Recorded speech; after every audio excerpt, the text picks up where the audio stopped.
எவ்வளவுதான்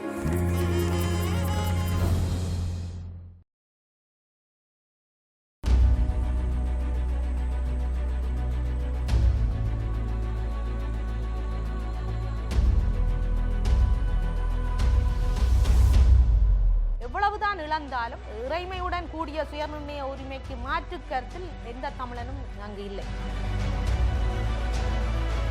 ஈழத்தமிழர்களுக்கான எந்த ஒரு நாடும் இல்லை. அந்த நாடுகளிடம் நாங்கள் போய் எங்களுக்கான ஆதரவை கோரவும் இல்லை. அவருக்கு இறப்பில்லை என்பதுதான் என்னுடைய கருத்து. எப்பவுமே எல்லாற்ற மனதிலேயும் அவர் இருக்கிறார். அவருக்கு என்ன நடந்தது என்பது புரியாத புதிராகவே இருந்துவிட்டு போகட்டும். வணக்கம். அகம்புறம் நிகழ்ச்சியில் உங்களை சந்திக்கிறதுல ரொம்பவே மகிழ்ச்சி. ஒவ்வொரு வாரமும் ஒவ்வொரு அரசியல் பிரமுகரை இந்த நிகழ்ச்சியில் நம்ம பார்த்துக்கிட்டு வரோம். அந்த வகையில் ஈழத்தின் இறுதி போருக்கு பிறகு சாதாரணமாக தன்னுடைய வாழ்க்கையை நடத்திக்கிட்டு இருந்த ஒருத்தங்க மிகவும் புரட்சிகரமாக ஈழத்தமிழர்களுக்காக தன்னுடைய குரலை ஈழத்திலேயே மட்டுமல்லாமல் ஐநா வரைக்கும் சென்று ஒலிக்கச் செய்தவர். அங்கே இருக்கக்கூடிய அனைத்து தலைவர்களும் திரும்பி பார்க்குற அளவுக்கு தன்னுடைய ஓங்கிய குரலால் ஈழத்தமிழர்களின் அவலத்தை பதிவு செய்தவர். தொடர்ச்சியாக அவர்களுக்காக, தமிழர் நலனுக்காக போராடி கொண்டிருப்பவர். ஆமாங்க, இன்னைக்கு வடக்கு மாகாண சபை உறுப்பினர் அனந்தி சசிதரன் அவர்களை தான் சந்திக்க இருக்கிறோம். வணக்கம்மா. வணக்கம். அந்த போர் நடந்துட்டு இருந்த சமயமாகட்டும், அதற்கு முன்னாடி ஆகட்டும், ரொம்ப எளிமையான குடும்பத்தில் இருந்த ஒரு பெண். நீங்கள் சாதாரணமாக உங்களுடைய குடும்ப நடவடிக்கைகளை செஞ்சுட்டு இருந்திருப்பீங்க. ஆனால் அந்த போர் இறுதி கட்டத்தை முடிஞ்சதுக்கு அப்புறமா பார்த்தீங்கன்னா அனந்தியுடைய ஒரு பரிமாணமே மாறிடுச்சுன்னு சொல்லலாம். தொடர்ச்சியாக உங்களுடைய குரல் எல்லா இடத்துலையும் ஒலிச்சுக்கிட்டு இருக்கு. அதற்கான ஒரு போராட்ட முகம் உங்களுக்கு வந்துருச்சு. எப்படி இந்த மாற்றம், அதுக்கான காரணம் என்னவா இருந்துச்சு? அது எனக்கு தனிப்பட்ட ஏற்பட்ட பாதிப்பும், எங்களுடைய மக்கள் இறுதி போரில் பட்ட அவலமும் அந்த ஒரு நெருப்பை எனக்குள் தோற்றுவித்திருந்தது.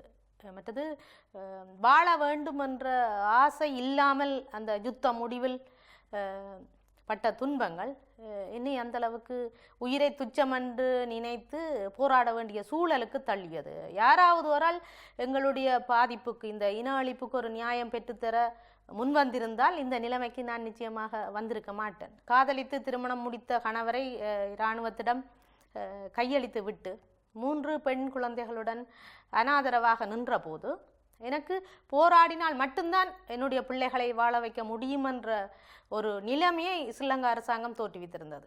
ஒருவேளை தனிப்பட்ட அந்த பாதிப்பு உங்களுக்கு இல்லாமல் இருந்திருந்தா நீங்கள் வெளியே இதே மாதிரி வந்திருக்கிறதுக்கான வாய்ப்பு இருந்திருக்குமா? நிச்சயமாக.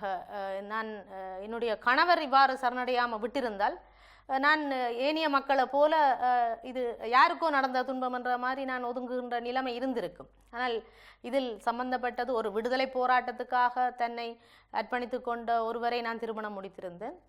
எனவே அந்த அந்த பாதிப்பு தான் என்னை இந்த அளவுக்கு கொண்டு வந்தது. பிரச்சனைக்குரிய இடத்துலையே இருக்கீங்க, அங்கிருந்து உங்களுடைய குரலை ஒலிக்க செய்கிறீங்க. நீங்கள் ஐநா சபையில் போய் பேசுகிறீங்க. அப்படி இருக்கும்போது என்ன மாதிரியான நெருக்கடிகள் இருந்துச்சுமா ஆரம்ப கட்டத்திலிருந்து இப்போ வரைக்கும்? ஆரம்ப கட்டத்தில் மஹிந்த ராஜபக்ஷ அரசாங்கத்தில் நாங்கள் சரியான நெருக்கடியை சந்தித்தோம். அந்த நேரத்தில் ஒரு கட்டத்தில் நான் அரசியல் தஞ்சம் கூட நான் சுவிஸ் அரசாங்கத்திடம் கோரியிருந்தேன். என்றால் எனக்கு மட்டும் உயிர் ஆபத்து இருந்திருக்கவில்லை, என்னுடைய குழந்தைகளுக்கும் இதனாலான ஒரு அச்சுறுத்தல் இருந்திருந்தது. அந்த நேரம் நான் அவ்வாறு நெருக்குதலுக்கு ஆளான போது நான் அப்படித்தான் சிந்திச்சிருந்தேன். ஆனால் இப்பொழுதும் பார்த்தால் கொல்ல மாட்டார்கள் என்ற எண்ணம் இருக்கின்றதை ஒழிய அந்த அச்சுறுத்தல் தொடர்ந்த வண்ணம் தான் இருக்கின்றது. நான் நினைக்கின்றேன், நான் அப்பொழுது அரசியல் என்று நினைத்து போராடவில்லை, ஒரு நியாயத்தை பெற்றுக்கொள்ளணும் என்று சாதாரண ஒரு பிரஜையாக நாங்கள் போராடின போது அவர்கள் அரசாங்கத்தினுடைய இராணுவமும் புலனாய்வும் செய்த நெருக்கடி ஒரு கட்டத்துக்கு மிஞ்சி எங்களை என்ன கட்டுப்படுத்த முடிய இல்லை. ஏனென்றால் நாங்கள் துணிஞ்சிட்டோம். நெருக்கடிகள் இல்லாத உலகம்தான் எங்களுக்கு இப்பொழுது அதிசயமாக இருக்குதே ஒழிய மற்றபடி நெருக்கடிகள், சவால்கள் அது எல்லா பக்கமுமே எங்களுடன் கூட இருக்கின்றவர்கள் கூட முதுகுல குத்துகின்ற பல வேலைகளை நாங்கள் பார்த்து கொண்டு தான் இருக்கின்றோம். நிச்சயமாக என்னை போல ஒரு பெண் ஒரு கத்தி முனையில் நடக்கிறது போல் தான் அரசியலுக்கு நிற்கலாமே ஒழிய நாங்கள் சிறிது தளம்பினாலும் கூட மிக அதல பாதாளத்தில் விழுகின்ற நிலைமை தான் இந்த அரசியலுக்குள் இருக்கிறது. இந்த முறை ஐநா கூட்டம் அப்படிங்கிறது நமக்கு மிக முக்கியமான ஒரு தருணம் அப்படின்னு சொல்லலாம். ஏன்னா இந்த முறை பேசாட்டி, இந்த முறை நமக்கு ஏதாவது ஒரு பாசிட்டிவான விஷயம் நடக்காட்டி அதோட முடிஞ்சது. அடுத்த கூட்டத்தொடரில் நம்மளுடைய இலங்கை பிரச்சனை தொடர்பான விஷயங்களை கையெடுக்க மாட்டாங்க. அப்போ இது எவ்வளவு முக்கியத்துவம் வாய்ந்த ஒரு கூட்டம். எங்களுடைய ஐக்கிய நாடுகள் சபையில் அமெரிக்காவால் கொண்டு வரப்பட்ட தீர்மானம் கூட ஒரு பூகோள நலன் சார்ந்து அமெரிக்க அரசாங்கம் ஸ்ரீலங்கா அரசாங்கத்தை ஒரு வெறுட்டுக்குள் வைத்திருப்பதற்காக கொண்டு வந்த தீர்மானம். அது தொடர்ந்து வந்த காலங்களில் பார்த்தால் உங்களுக்கு தெரியும், அது ஒரு நீர்த்து போன ஒரு செயற்பாடாகத்தான் இருக்கின்றது. அது ஒவ்வொரு காலத்திலையும் குறைந்து குறைந்து இப்பொழுது என்னுடைய கருத்தின்படி மார்ச் மாதம் ஒன்றுமே இல்லையோ என்ற ஒரு அச்சம் தான் எங்களுக்குள்ள தோன்றி இருக்கின்றது. எனவே இந்த இப்பொழுது நாங்கள் அந்த காலத்தை நாங்கள் மிகவும் தவற விட்டு கொண்டு தான் இருக்கின்றோம். வெறுமனே தனிப்பட்ட அனந்தியோ தனிப்பட்ட சிவாஜிலிங்கமோ எதையும் பெற்றுவிட முடியாது. ஆனால் போராட்டம் இருக்கத்தான் வேண்டும். புலம்பெயர் தமிழர்கள் மத்தியில் அவர்கள் செய்கின்ற போராட்டம் இருக்க வேண்டும். அது என்ன பொறுத்தமட்டிலே அந்த போராட்டம் கூட சகல மொழிகளிலும் சகல இனத்தவர்களுக்கும் தெரியக்கூடிய மாதிரியான ஒரு செய்தியை வெளிக்கு கொண்டு வரணும். அது அவ்வாறு நடைபெறுவது போல தெரியவில்லை. ஏற்கனவே இந்த இன அழிப்பு யுத்தத்திலும் நாங்கள் எங்களுக்கு நடந்த துன்பங்களை தமிழ் ஊடகங்களுக்கு எழுதி கொண்டு நாங்களே திருப்பி வாசித்து நாங்களே அதை பார்த்து அழுகின்ற நிலைமை தான் வந்ததை ஒழிய பரந்துபட்ட மக்கள் இன மக்களிடம் அது போய் சேரவில்லை. ஆனால் இந்த போராட்டங்கள் பரந்துபட்ட மக்களிடம் போய் சேர வேண்டும் என்பது விருப்பம். இந்த பரந்துபட்ட மக்களுக்கு போய் சேராததுக்கு என்ன காரணம்னு நினைக்கிறீங்க? ஏன்னா ஒரு மிகப்பெரிய இன அழிப்பு, அதுவும் ஆசியாவில் பார்த்தீங்கன்னா இவ்வளவு பெரிய ஒரு இன அழிப்பு நிகழ்ந்தது வரலாற்றில் ஈழத்தில் நிகழ்ந்தது தான் மிகப்பெரியது. அப்படி இருக்கும்போது இத்தனை மக்களுக்கு போய் சேராததுக்கு காரணம் என்னன்னு நினைக்கிறீங்க? இன்னும் சொல்ல போனால் புலம்பெயர்ந்த தமிழர்கள் ஐரோப்பிய நாடுகள் முழுக்க நிறைஞ்சிருக்கிறாங்க. அப்போ எவ்வளவு நாடுகளுக்கு அந்த விஷயத்தை எடுத்துட்டு போயிருக்க முடியும்? ஏன் அதை செய்யலைன்னு நினைக்கிறீங்க? அது ஒரு அரசியல் ரீதியான முன்னெடுப்பு நாங்கள் காண இல்லை. ஒரு போராட்ட ரீதியான முன்னெடுப்பை செய்து கொண்டு இருந்தார்கள். ஆனால் அந்த போராட்டத்தின் செய்தியையும் அரசியல் ரீதியாக நடத்தவில்லை. இப்போ என்னுடைய கருத்தின்படி புலம்பெயர் தமிழர்களிடம் நிறைய நிதி இருக்கிறது, அவர்களிடம் நிறைய ஆற்றல் இருக்கின்றது, வளம் நிறைந்தவர்கள் இருக்கின்றார்கள். எனவே ஒவ்வொரு நாடுகளிடம் ஒரு குழு, ஒரு சிறிய குழு ஒன்றை உருவாக்கி அந்த குழு, அது விருப்பம் என்றால் தாயகத்தில் இருந்து ஒரு பிரதிநிதி, தமிழ்நாட்டில் இருந்து ஈழாதரவான ஒரு பிரதிநிதி என்ற வகையில் புலம்பெயர் தமிழர் ஒரு பிரதிநிதியாக 3 பேர் கொண்ட குழுக்களாக கூட ஒவ்வொரு நாடுகளிலும் சென்று எங்களுக்கு நடந்த இன அழிப்பு தொடர்பான ஒரு ஒரு நல்ல புரிந்துணர்வு ரீதியான ஒரு நல்ல செயற்பாட்டை மேற்கொள்ளும் போது ஏதாவது ஒரு ஆதரவை நாங்கள் நாடுகளில் திரட்டிக் கொள்ளலாம். ஆனால் இன்று வரை எந்த அளவுக்கு அவ்வாறான நாடுகளிடம் ஒரு குழுவாக சென்று எங்களுக்கான ஆதரவை பெற்றிருக்கிறார்கள் என்றால் அந்த அரசியல் ரீதியாக ஒரு புத்திசாலித்தனமாக ஒரு வெளியுறவு இதை கையாள்கிறார்கள் என்றால் ஒன்றும் இல்லை. எனவே இப்பொழுது எல்லாம் சிதறி போய் இருக்கின்றார்கள். அவர்களை ஒன்றுபடுத்த எங்களால் முடியாது. ஆனால் எல்லாருக்கும் ஒரு கடமைப்பாடு இருக்கு. என்னடா எல்லாருமே தமிழீழம் கோரியிருந்தவர்கள், எல்லாருமே இந்த விடுதலை போராட்டத்துக்கு ஊக்கமும் ஆக்கமும் கொடுத்தவர்கள். எனவே இப்பொழுது போய்கொண்டிருக்கின்ற நிலையில் பல முன்மாதிரியான வேலை திட்டங்களை அவர்கள் செய்ய வேண்டும். ஆனால் இப்பொழுது எல்லாருமே ஒரு பக்கம் ஒதுங்கி இருக்கின்றார்கள், எல்லாம் முடிந்து விட்டது என்ற பக்கம் இருக்கின்றார்கள். அவர்களுடைய ஆதரவு எங்களுக்கு இல்லாமல் இருக்கிறது. ஆனால் நிச்சயமாக இவர்கள் இவ்வாறாக ஒவ்வொரு நாடுகளிடமும் தங்களுக்கான ஆதரவை ஒரு டீமாக ஒர்க் பண்ணினார்கள் என்றால் நிச்சயமாக எங்களுக்கான மாற்றங்கள் காலப்போக்கில் வரும். இந்த 8 மாத காலம் என்ன மாதிரியான வேலை திட்டத்தை முழு வீரியமா செய்யணும்னு நினைக்கிறீங்க?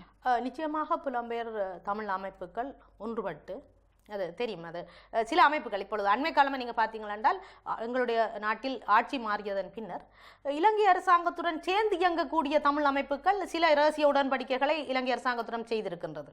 எல்லாருமே நானா நீயா இலங்கை அரசாங்கத்துடன் கூடிய நெருக்கத்துடன் இருக்கின்றோம் என்ற ஒரு எண்ணப்பாங்கில் அவர்கள் போட்டி போட்டுக்கொண்டு நிற்கின்றார்கள். நான் அவர்களை கணக்கில் எடுத்துக்கொள்வதில்லை. ஆனால் எங்களுடைய உரிமை தொடர்பாக, சுயநிர்ணயம் தொடர்பாக தெளிவான சிந்தனையுடன் சில அமைப்புகள் இன்றைக்கும் ஐக்கிய நாடுகள் சபைக்குள் வேலை செய்கின்றது. எனவே அவர்களாவது ஒன்றுபட்டு ஒரு ராஜதந்திர ரீதியில் தங்களுடைய காய் நகர்த்தல்களை மேற்கொள்ளும். அதுக்காக எங்களுடைய தாயகத்திலிருந்து எங்களாலான முழு ஆதரவையும் ஒத்துழைப்பையும் நாங்கள் அந்த அமைப்புகளுக்கு வழங்க தயாராக இருக்கின்றோம். போராட்டமும் தேவை. ஆனால் இவ்வாறான அரசியல் ரீதியான முன்னெடுப்பு நிச்சயமாக தேவை. நீங்கள் ஸ்டேலை பார்த்தீர்கள் என்றால் அமெரிக்காவினுடைய ஆதரவு இருந்தபடியாத்தான் ஸ்ரேல் என்று செல்லப்பிள்ளை. ஆனால் ஈழத்தமிழர்களுக்கான எந்த ஒரு நாடும் இல்லை. இந்த ஈழத்தமிழர்களுடைய விடுதலை போராட்டத்தை ஆதரிக்கிறதுக்கு எந்த நாடும் இல்லை. அந்த நாடுகளிடம் நாங்கள் போய் எங்களுக்கான ஆதரவை கோரவும் இல்லை. இப்போ இருக்கக்கூடிய ஈழத்தில் இருக்கக்கூடிய நிலைமை என்னவா இருக்குமா? ஏன்னா ஒரு மாதிரியான தகவல்கள் வருது. இப்போ அங்க எல்லாமே நிலைமை வந்து சீரடைஞ்சிருச்சு அப்படின்னு வருது, இன்னுமே நிலைமை மோசமா இருக்கு அப்படின்ற மாதிரியான நிலைமை இருக்கு. இப்போ நீங்க அங்க இருக்கீங்க, அங்க இருக்கக்கூடிய நிலைமை என்னவா இருக்கு? ஆட்சி மாற்றத்துக்கு பிறகு இப்போ போர் முடிந்து 7 வருடங்கள் கடந்த நிலையில் போரால் பாதிக்கப்பட்டவர்களுடைய வாழ்க்கையில் மறுமலர்ச்சியை நாங்கள் காணவில்லை. அவர்களுடைய வாழ்க்கையில் மறுமலர்ச்சி ஏற்படுத்துவதற்கான எந்த ஒரு திட்டமும் அரசாங்கத்திடம் இல்லை. இராணுவ வெளியேற்றம் இல்லை. இப்பொழுது புதிதாக புத்த விகாரைகள் எங்களுடைய கிராமங்களில் அமைக்கப்பட்டு கொண்டிருக்கிறது. சிங்கள குடியேற்றம் வலியுறுத்தப்பட்டு கொண்டு வருகிறது. இவ்வாறான ஒரு மோசமான நிலைமையைத்தான் பார்க்கிறோம். ஆனால் இந்த ஆட்சி மாற்றத்தின் போது தமிழர்கள் 2 வேலையை செய்திருக்கிறார்கள். ஒன்று, ஜனாதிபதியாக மைத்திரியை கொண்டு வந்திருக்கின்றார்கள். அவர் அந்த நிலைமைக்கு வராமல் விட்டிருந்தால் அவர் உயிருடன் இருப்பதற்கான வாய்ப்பு இல்லை. எனவே அவர் இன்றைக்கு உயிரோடு இருக்கிறதுக்கும் தமிழர்கள் தான் காரணமாக இருந்திருக்கின்றார்கள். எனவே 2 கடமையை தமிழர்கள் அவர்கள் கொடுத்திருக்க 2 வாய்ப்பை கொடுத்திருக்கின்றார்கள். அவர் இருக்கின்ற இந்த காலப்பகுதியில் நிச்சயமாக தமிழ் மக்களுடைய எதிர்பார்ப்புக்காக எந்தையும் செய்து விடவில்லை. இதைத்தான் நாங்கள் பார்க்கணும். தமிழ் அரசியல் கைதிகளுடைய விடுதலையில் கூட ஒரு நிறைவேற்று அதிகாரம் கொண்ட ஜனாதிபதியாக அவர் நடந்து கொள்ளவில்லை. வடமாகாண சபை மக்களுடைய ஏகோபித்த ஆதரவை பெற்ற வடக்கு மாகாண சபையை புறந்தள்ளித்தான் அபிவிருத்தி வேலை திட்டங்கள் நடக்கின்றது. அபிவிருத்தி வேலை திட்டங்களும் கள்ள நோக்கத்துடன், ஒரு கபட நோக்கத்துடன் எங்களுடைய வடமாகாணத்தை தங்கள் ஆளுகைக்குள் கொண்டு வருவதற்கான அபிவிருத்தி திட்டங்களைத்தான் கொண்டு வருகிறது. அதுவும் சுரண்டல் ரீதியான ஒரு இன விகிதாசாரத்தை மாற்றி அமைக்கக்கூடிய வகையிலான வேலை திட்டங்களைத்தான் கொண்டு வருகின்றார்கள். அங்க இருக்கக்கூடிய தமிழர்களின் மனநிலை எப்படிமா இருக்குது? ஏன்னா எல்லாமே முடிஞ்சு போயிடுச்சு அப்படின்ற மாதிரியான ஒரு நிலைக்கு அவங்கள தள்ளப்பட்டிருக்கிறாங்க. எந்த ஒரு விஷயத்தையுமே வந்து அவங்களால முழுக்க ஒரு முயற்சியில் பண்ண முடியாது. எல்லாமே அரசின் கட்டுப்பாட்டில் இருக்கு. ஒரு முதலமைச்சர் இருந்தாலும் அவருக்கு எந்த அதிகாரமும் இல்லை. அப்படி இருக்கும்போது என்ன ஒரு நம்பிக்கையில் அவங்க இருக்காங்க? என்ன மாதிரியான மனநிலையில் இருக்கிறாங்க? எங்களுடைய மக்களை பொறுத்தமட்டில் அவர்கள் எவ்வளவுதான் உயிர்களை இழந்தாலும், உடைமைகளை இழந்தாலும், அவர்கள் இன்றைக்கும் சுயநிர்ணயத்துடன் கூடிய ஒரு இறைமையுடன் கூடிய ஒரு அரசியல் தீர்வை எதிர்பார்த்து கொண்டு தான் இருக்கின்றார்கள். நாங்கள் அந்த நாட்டுக்குள் இருந்து கொண்டு தமிழீழம் பற்றி பேசுவதற்கான எந்த ஒரு அங்கீகாரமும் இல்லை. அது சட்டப்படி குற்றமாகவும் இருக்கின்றபடியினால் அவர்கள் இது தொடர்பாக இப்பொழுது பேசுவதில்லை. ஆனால் ஒரு பொதுசன வாக்கெடுப்பு ஒன்றை எதிர்பார்க்கின்றார்கள். பொதுசன வாக்கெடுப்பின் ஊடாக அவர்கள் தங்களுக்கு என்ன வேண்டும் என்பதை அரசியல் ரீதியாக தெரிவிப்பதற்கு தயாராக இருக்கின்றார்கள். எவ்வளவுதான் இழந்தாலும் இந்த இறைமையுடன் கூடிய சுயநிர்ணய உரிமைக்கு மாற்று கருத்தில் எந்த தமிழனும் அங்கு இல்லை. எல்லோருமே அதைத்தான் எதிர்பார்த்து அப்படியான ஒரு தீர்வைத்தான் எதிர்பார்த்து கொண்டிருக்கின்றார்கள். போதைப் பொருட்களுடைய புழக்கம் அதிகமாயிடுச்சு, அதுவும் தமிழ் மக்களுடைய பகுதியில் அதிகமாயிடுச்சு. நிறைய இளைஞர்கள் அதற்கு அடிமையாயிட்டாங்க அப்படின்ற செய்திகள் வருது. இது எந்த அளவுக்கு உண்மைமா? இந்த போதை வஸ்து பாவனை தொடர்பாக நீங்கள் வடபகுதியில் பார்த்தால் தெரியும். 4/3 பகுதியான கடல் பிரதேசம் கடற்படையினருடைய ஆதிக்கத்திற்குள் தான் இருக்கிறது. மீனவர்கள் கூட ஒரு சிறிய பகுதியில் மீன் பிடிக்கலாமே ஒழிய முற்றுமுழுதான ஆதிக்கம் ஸ்ரீலங்கா அரசாங்கத்தினுடைய கடற்படையினுடைய பங்கில் தான் வருகின்றது. ஆனால் அந்த கடற்படை சரியாக நடக்குமாக இருந்தால் இவ்வாறான போதை வஸ்து ஊடுருவல்கள் எங்களுக்கு வர வாய்ப்பில்லை. அவர்களும் உடந்தையாகத்தான் இருக்கின்றார்கள். திட்டமிட்ட ஒரு கட்டமைக்கப்பட்ட இன அழிப்பை, இந்த சமூகத்தை சீரழிப்பதை அவர்கள் செய்து கொண்டுதான் இருக்கின்றார்கள். அது பெரிய அளவில் பார்த்தா வலிந்து அப்ப செய்யப்படுது. நிச்சயமாக நான் நினைக்கின்றேன். நான் பல இடங்களில் பார்த்திருக்கின்றேன். போதை வஸ்து கடத்தியவர்கள் பிடிக்கப்பட்டார்கள் என்ற செய்தி வருகின்றது, பெரிய தொகைகளில் வருகின்றது.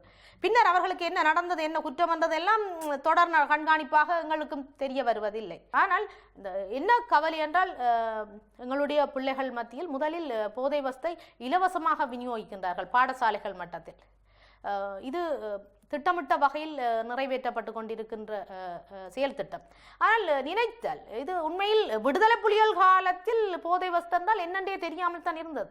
அப்பொழுதும் விடுதலை புலிகளின் கட்டுப்பாட்டில் கடல் பிரதேசம் முழுக்க இருந்தது. ஆனால் யாரும் அதை கொண்டு வர முடியவில்லை. அதே நேரம் கட்டுப்பாட்டில் இல்லாத யாழ்ப்பாணத்தில் கூட இந்த அளவுக்கு போதை வஸ்து பாவனை இருந்திருக்கவில்லை. இது எல்லாம் ஸ்ரீலங்கா அரசாங்கம் திட்டமிட்டு செய்கின்ற வேலையாகத்தான் நாங்கள் பார்க்க. இன்றைக்கும் கடல் பிரதேசம் எங்கள் வசம் இருக்குமாக இருந்தால் இந்த போதை வஸ்து பிரச்சனைகள் இல்லை. இதே மாதிரி திட்டமிட்டு இலங்கை அரசாங்கம் செய்யக்கூடியதா நமக்கு வரக்கூடிய இன்னொரு செய்தி இனக்கலப்பு. அது தொடர்ச்சியாக நிறைய கணவனை இழந்த தமிழ் பெண்களை விபச்சாரம் மாதிரியான விஷயங்களில் ஈடுபடுத்துறதாகட்டும், அல்லது சிங்கள இனத்தவர்கள் திருமணம் செஞ்சுக்கிறது, அந்த மாதிரியான விஷயங்கள் தமிழ் இனத்தையே முற்றிலுமாக அழிக்கக்கூடிய அல்லது அழிக்க முற்படுற வேலையை தொடர்ந்து செஞ்சுக்கிட்டு இருக்கிறதா சொல்கிறாங்க. இந்த மாதிரியான செயல்கள் நடைபெறுறது எப்படி அங்கே அதிகாரப்பூர்வமாக இருக்குது? எந்த அளவுக்கு அது தீவிரத்தன்மையில் இருக்குது? இப்போது இதில் நாங்கள் 2 பக்கம் எங்களுக்கு பிரச்சனை இருக்குது. ஒன்று, சிங்களவர்கள் தமிழ் பிள்ளைகளை செய்வதன் ஊடாக ஒரு இனக்கலப்பை செய்து கொண்டிருக்கின்றார்கள்.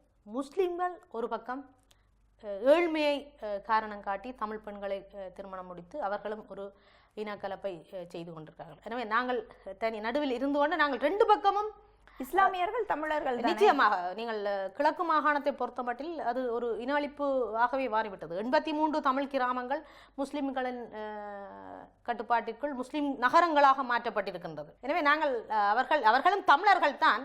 ஆனால் நாங்கள் எங்களுடைய இனத்தை மாற்றி அவ்வாறு செய்வதை எங்களுக்கு அது ஒரு இனஅழிப்பாகத்தான் நாங்கள் பார்க்கின்றோம்.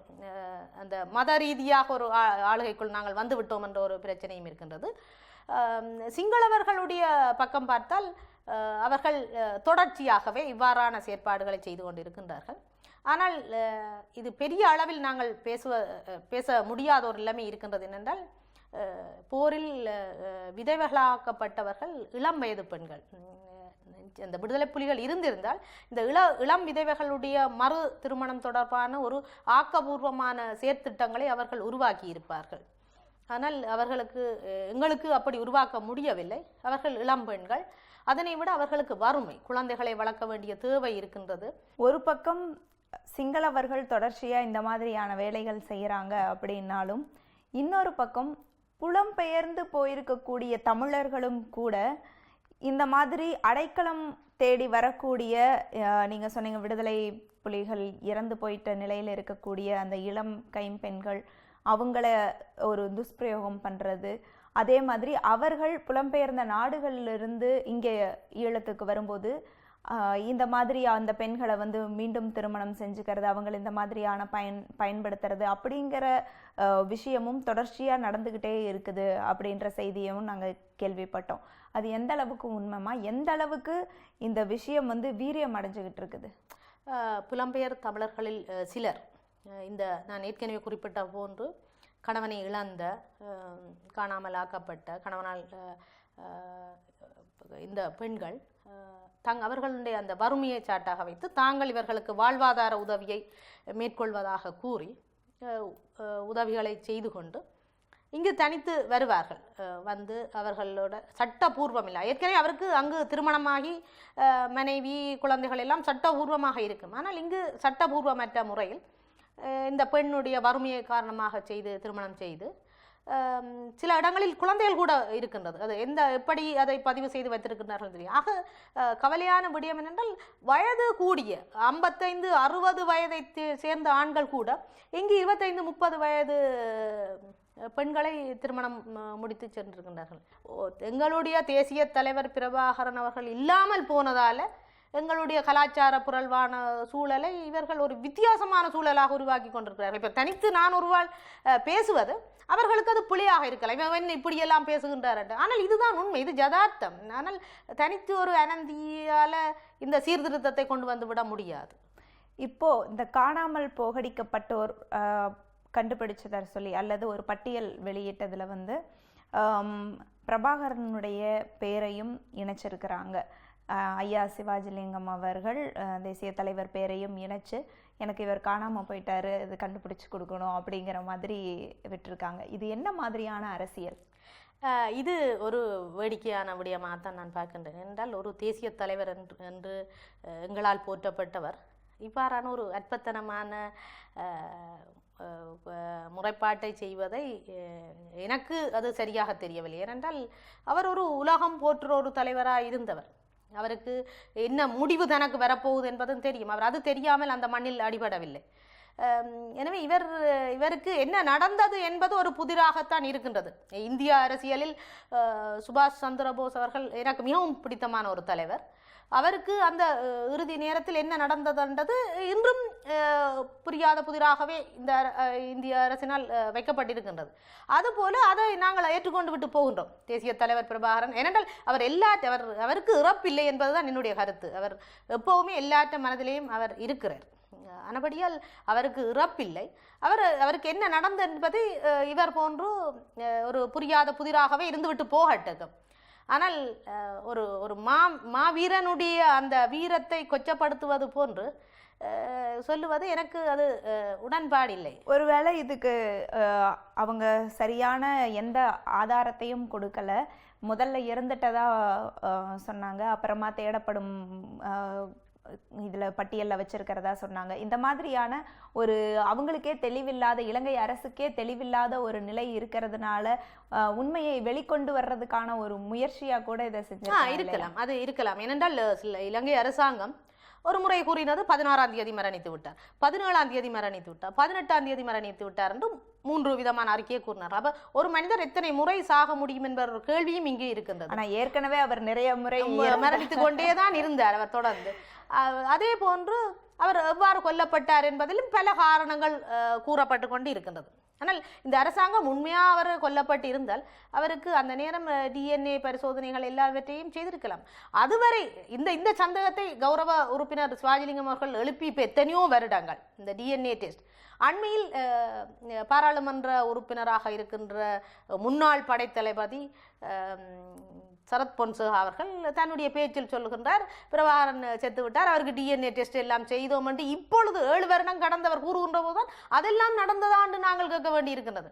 ஏனென்றால் தங்களுக்கு ஏற்ற மாதிரி அவர் அதுதான் சொல்றாரு இல்லையா, அம்மாவுடைய சமாதின்னு என்கிட்டதான் இருக்கு, அந்த DNA டெஸ்ட் மேட்ச் செய்யலாம்.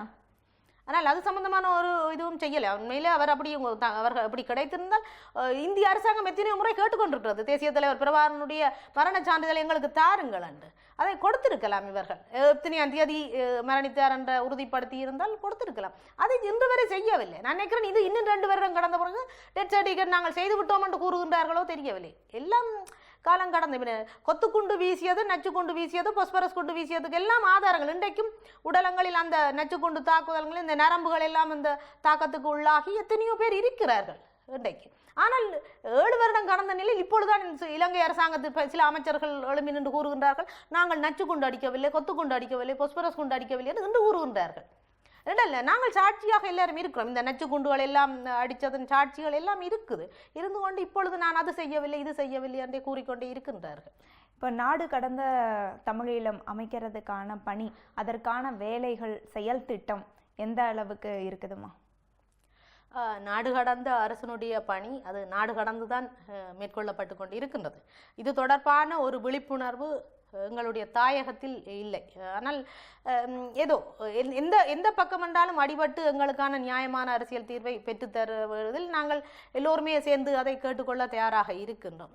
ஆனால் நாடு கடந்த அரசனுடைய பல வேலை திட்டங்கள் மிகவும் ஆக்கபூர்வமாக அமைகின்றது. ஐக்கிய நாடுகள் சபையில் கூட நான் நினைக்கின்றேன், அந்த பிரபலமான வழக்கறிஞர்களை கொண்டு வந்து அவர்கள் ஒரு சைட் இவெண்டை நடத்தி இருக்கின்றார்கள்.